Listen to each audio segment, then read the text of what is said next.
But public servants are demoralized and unable to produce their best work amidst negative pressures, including being denied fairly negotiated wage increases, being overworked and overburdened by vacancies that are not filled. This is according to the Public Servants Association. The PSA says government needs to value the role of the public sector employees in rebuilding the economy and to restore dignity to the public service. For more on this, we are joined by the President of the Public Servants Association, Dr. Lufuno Mulaudzi. Dr. Mulaudzi, it's great to have you. Thanks very, very much for joining us. Thank you. So today the country observes Public Service Day. Let's talk about some of the pressing issues that the PSA are battling with at the moment. Leanne, the Public Servants Association of South Africa, PSA, are faced with so many challenges. Number one, you'll remember that we still have a situation whereby the government reneged on a signed agreement in 2018. The last leg of it, which we headed to court, and the Constitutional Court ruled in favor of the government, which had they ruled in favor of the unions, it would mean that public servants were going to get something that will improve their lives and the lives of their families. But it didn't happen. And then it is continuing even now as we are busy negotiating for the salary increase of public servants.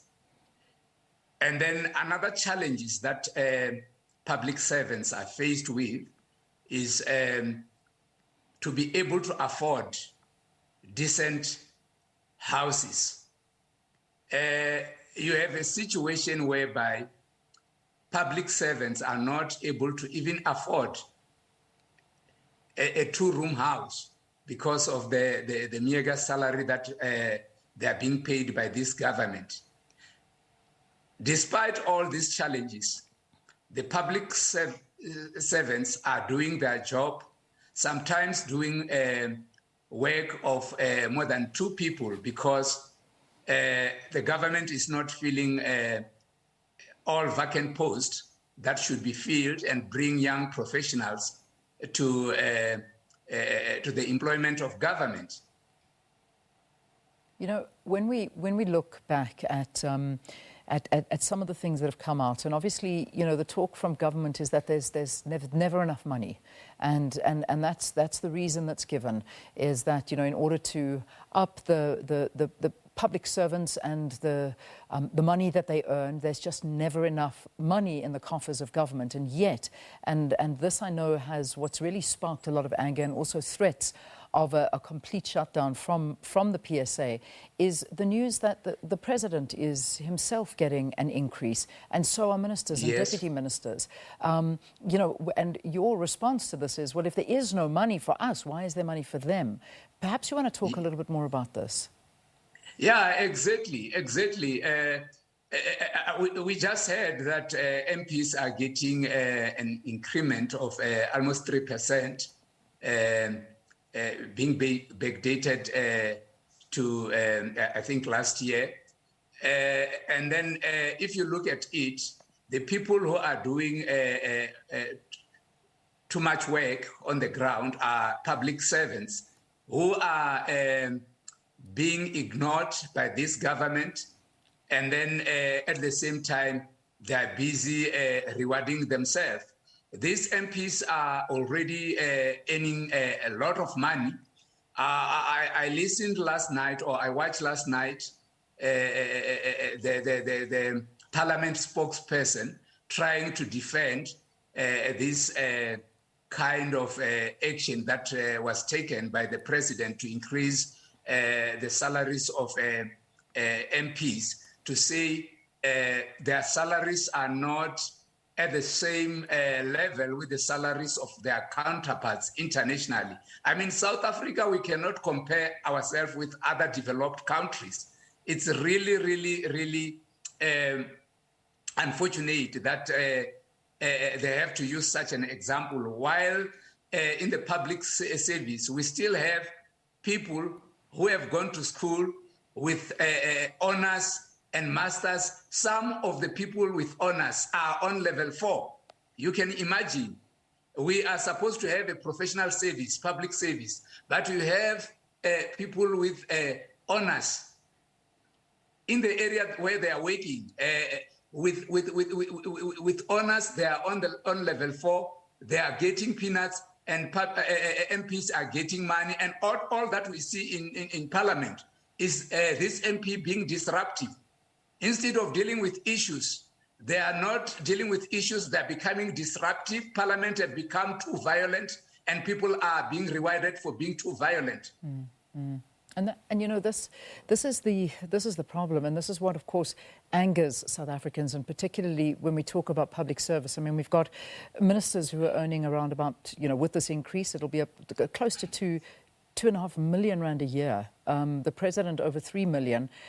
Okay, we understand, you know, that they are doing work, but I mean, when you look at what public servants do, you know, it's quite difficult to, I suppose, for you, in a way, to be viewed as a respectable profession of choice, because it just seems that there isn't necessarily the reward for the work that you do.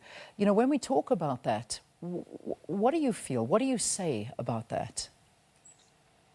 No, exactly. I mean, to be a public servant, I think 20-something years ago, it used to be something that people envy to be.